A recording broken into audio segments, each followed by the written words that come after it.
What is the laziest thing you've ever seen? I go first. I was once on a US military ship having breakfast in the wardroom when the operations officer, OPS, walks in. This guy was the definition of not a morning person.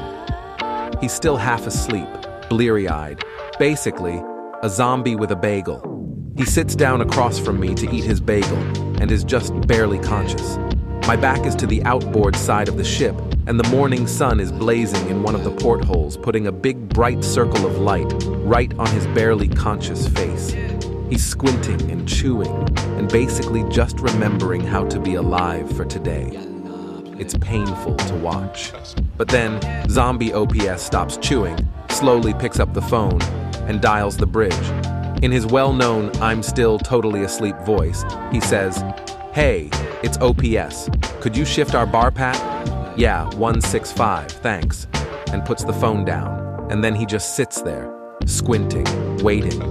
And then, ever so slowly, I realize that that big blazing spot of sun has begun to slide off the zombie's face and onto the wall behind him. After a moment, it clears his face, and he blinks slowly a few times, and the brilliant beauty of what I've just witnessed begins to overwhelm me.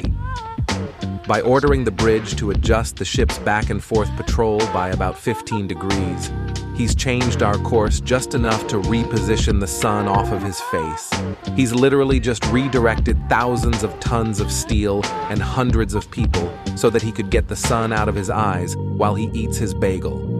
I am in awe. He slowly picks up his bagel, and for a moment, I'm terrified at the thought that his own genius may escape him, that he may never appreciate the epic brilliance of his laziness, since he's not going to wake up for another hour.